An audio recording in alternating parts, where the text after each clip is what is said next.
गोभी गोश्त को बहुत से तरीकों से बनाया जाता है। एक बार मेरे तरीके से बनाकर देखें, जो खाएगा खाता ही रह जाएगा। जो लोग गोभी खाना पसंद नहीं करते, इस तरीके से बनाकर खिलाएं, वो भी खाने लग जाएंगे। बहुत ही मजे की मसालेदार ऑथेंटिक रेसिपी है। चलिए जी स्टार्ट करते हैं। बिस्मिल्लाहिर्रहमानिर्रहीम। सबसे पहले गोभी को कटिंग करेंगे और इसको कटिंग करने के लिए मैं आपके साथ एक बहुत ही ईजी सा हैक शेयर करती हूँ। मैंने गोभी को किलिंग रैप में इसको अच्छी तरह से पैक कर देना है। यहाँ आप किसी शॉपिंग बैग का भी यूज़ कर सकते हैं, पर उसको आपने टाइटली इसी तरह से आपने पैक करना है, जैसे कि मैं कर रही हूँ। यहाँ मैंने गोभी को बहुत अच्छी तरह से टाइटली पैक कर लिया है। बस इसको 2-3 बार शेल्फ पे इस तरह से मारना है और आप देखेंगे कि इसके फूल सब अलग हो जाएंगे और जड़ें सारी सेपरेट हो जाएंगी। यहाँ पे आप देख सकते हैं बहुत इजीली गोभी के फूल अलग हो चुके हैं और इसकी सारी रूट्स सेपरेट हो चुकी हैं। इस तरीके से गोभी को काटने की ज़रूरत नहीं आएगी और बहुत इजीली हमने गोभी के फूल को सेपरेट कर लिया है। यहाँ पे आप देख सकते हैं बहुत नीटली हमने गोभी के फूल को सेपरेट कर लिया है और जो आपको बड़े लगे आप उसको कट भी कर सकते हैं और इस तरह से बहुत ईजी हो जाता है। गोभी देखने में बहुत साफ़ थी, लेकिन हमने इसको मज़ीद साफ़ करने के लिए पहले मैंने पानी को अच्छे से बॉईल करना है और इसमें मैंने थोड़ा सा नमक ऐड कर देना है, तकरीबन 1 टीस्पून के बराबर। जैसे ही इसका बॉइलिंग पॉइंट आएगा तो मैंने इसमें गोभी को ऐड कर देना है। जस्ट हमने गोभी को इसमें ब्लांच करना है, गोभी को ज़्यादा बॉईल नहीं करना। 2 से 3 मिनट हमने इसमें ऐड करना है और इसके बाद हमने गोभी को इसमें से निकाल लेना है। इस तरह से गोभी के फूलों के अंदर तक सफाई हो जाएगी और इसके अंदर जो भी छुपा हुआ कीड़ा होगा वो भी निकल जाएगा और गोभी प्रॉपर तरीके से साफ़ हो जाएगी। यहाँ अब गोभी मुकम्मल तौर पर साफ़ हो चुकी है। बस 2 मिनट हमने गोभी को गर्म पानी में रखना है और इसके बाद मैं इसको छान लूँगी और ये पानी मैं डिस्कार्ड कर दूँगी। इस पानी को इस्तेमाल नहीं करना। अब एक बर्तन में मैंने तकरीबन 1 कप के बराबर ऑयल ऐड किया है और उसमें मैंने एक बड़े साइज़ का प्याज चॉप कर लिया था। चॉप किया हुआ प्याज गर्म ऑयल में ऐड करना है और इसको अच्छे से फ्राई कर लेना है, यहाँ तक कि ये गोल्डन ब्राउन हो जाए। बहुत ज़्यादा इसको ब्राउन नहीं करना, इस तरह से गोभी का कलर ख़राब हो जाएगा। इसको हमने लाइट गोल्डन ब्राउन करना है।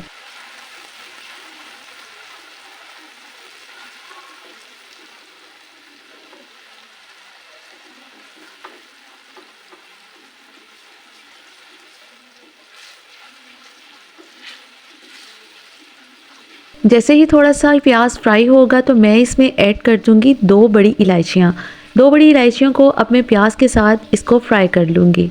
इस तरह से इलायचियों का फ्लेवर भी निकलेगा और साथ ही साथ प्याज भी गोल्डन ब्राउन हो जाएगा। अब यहाँ पे जी प्याज़ों को मैंने इतना ही गोल्डन ब्राउन करना है, बहुत ज़्यादा नहीं। और साथ ही मैं यहाँ पे ऐड कर दूंगी तकरीबन हाफ kg चिकन है, वो मैं इसमें ऐड कर दूंगी। अब चिकन को मैं प्याज के साथ थोड़ा सा बस फ्राई करूंगी, यहाँ तक कि चिकन का कलर चेंज हो जाएगा।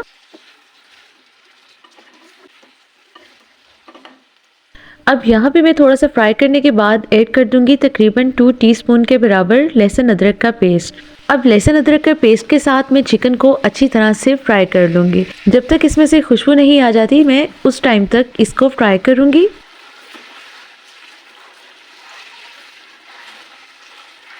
जैसे ही इसमें से खुशबू आने लगेगी तो मैं इसमें ऐड कर दूँगी कुछ स्पाइसेस। यहाँ पे मैं ऐड करूँगी सबसे पहले नमक हस्बे ज़रूरत, यहाँ 1 टीस्पून के बराबर। इसके बाद मैं ऐड कर दूँगी सुरख मिर्च पाउडर 2 टीस्पून के बराबर और इसके बाद जी मैं ऐड कर दूँगी इसमें हल्दी हाफ टीस्पून, 1 टीस्पून इसमें कुटी हुई लाल मिर्च ऐड कर दूँगी। इसके बाद इसमें शामिल करूँगी धनिया पाउडर और ज़ीरा पाउडर तकरीबन 1 खाने का चम्मच। और अब मैं यहाँ पे चॉप की गई 3 से 4 हरी मिर्चें इसमें शामिल कर दूँगी। अब इन मसालों को मैं इसमें अच्छी तरह से मिक्स कर दूँगी।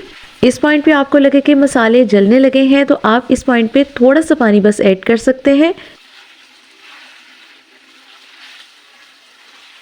मसालों को चिकन में थोड़ा सा मिक्स करने के बाद मैं इस पॉइंट पे ऐड कर दूंगी 2 अदद दरमियाने साइज़ के टमाटर को मैंने चॉप कर लिया था और फिर इसमें ऐड कर दिया है। और इस तरह से अब मैं इस चिकन की बहुत अच्छी तरह से भुनाई कर लूँगी। टमाटरों के साथ चिकन की अच्छे से भुनाई कर लेनी है और इसके बाद जी इसमें एक मेन इंग्रेडिएंट ऐड करना है। इस इंग्रेडिएंट के बगैर तो गोभी बनती ही नहीं और ना ही इसका फ्लेवर निकलता है। यहाँ मैंने 1.5 टेबल स्पून के बराबर कटा हुआ अदरक ऐड किया है। ये मैंने छोटे टुकड़ों में बारीक कटा हुआ अदरक ऐड किया है। गोभी में अदरक ज़्यादा ही जाता है और इसी से फ्लेवर निकलता है। यहाँ पे आप 2 टेबलस्पून भी ऐड कर सकते हैं। अदरक की क्वांटिटी आप थोड़ी सी ज़्यादा कर सकते हैं, लेकिन आप इससे कम बिल्कुल ना रखें। इस तरह से गोभी का फ्लेवर नहीं निकलता। चिकन की बुनाई करने के बाद मैं यहाँ पे ऐड कर दूंगी गोभी।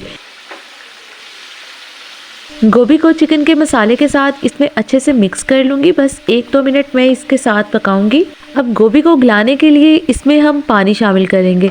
गोभी का अपना भी पानी होता है, लेकिन मैं इसको अच्छे से गलाने के लिए इसमें पानी शामिल करूँगी, तकरीबन ½ कप के बराबर। अब थोड़ी सी मैं इसमें मिक्सिंग करूँगी और इसके बाद मैं इसको गलने के लिए रख दूँगी। जब तक गोभी गल नहीं जाती तब तक मैं इसको कवर करके पकाऊँगी, तकरीबन 15 मिनट के लिए। 15 से 16 मिनट के बाद जी गोभी हमारी बिल्कुल पक चुकी है। यहाँ पे अब गोभी के फूल आपको साबुत नज़र आ रहे हैं। मैं हल्का सा बस इसको प्रेस करूँगी। यहाँ आप देखेंगे कि गोभी के फूल बिल्कुल गल चुके हैं। अब मैं इसकी थोड़ी सी हाई फ्लेम करते हुए इसकी भुनाई कर लूँगी और पानी को ड्राई कर लूँगी। यहाँ आप देख सकते हैं चिकन हमारा बिल्कुल प्रॉपर गल चुका है। और पहले हमने जो चिकन की भुनाई की थी वो हमने कच्चा भुना चिकन हमने रखा था। उसके बाद हमने इसमें गोभी ऐड की है और गोभी की भुनाई करते हुए इसमें मैं 2 टेबलस्पून दही ऐड करूँगी और इस तरह से इसकी मज़ीद भुनाई कर दूँगी। और दही ऐड करने से इसका टेस्ट और फ्लेवर बहुत ही मज़े का हो जाता है। इसी पॉइंट पे आपने दही मस्ट ऐड करनी है और फिर इसके साथ भुनाई करनी है। बहुत ही मज़े का गोभी का फ्लेवर निकल के आएगा। बस यहाँ पे हमने गोभी का पानी जो रह गया था वो हमने ड्राई कर लेना है और हाई फ्लेम पे हमने इसकी भुनाई कर लेनी है। यहाँ पे पानी ड्राई हो चुका है, ऑयल आ चुका है और हमने यहाँ पे ढेर सारा धनिया ऐड करना है और इसको हल्का सा मिक्स कर देना है। और हमारी गोभी बिल्कुल तैयार हो चुकी है। 2 से 3 मिनट में इसको दम पे रखूँगी, उसके बाद मैं इसको सर्व कर दूँगी। यहाँ पे देखिए माशाल्लाह से हमारी गोभी बिल्कुल तैयार हो चुकी है। बहुत ही मज़े की और मसालेदार गोभी तैयार हुई है। उम्मीद है आपको आज की रेसिपी पसंद आई होगी। वीडियो को लाइक और चैनल को सब्सक्राइब भी कर दीजिएगा और कमेंट सेक्शन में अपनी राय का इजहार मस्ट कीजिएगा। बहुत अच्छा लगता है जब मैं आपके कमेंट्स रीड करती हूँ और उनका रिप्लाई करती हूँ। अपना फीडबैक भी शेयर किया करें और मुझे ये भी बताया करें कि मैं किस टाइप की रेसिपीज आपके साथ ज़्यादा से ज़्यादा शेयर किया करूँ। इसके साथ ही मुझे दें इजाज़त। Take care. अल्लाह हाफिज़।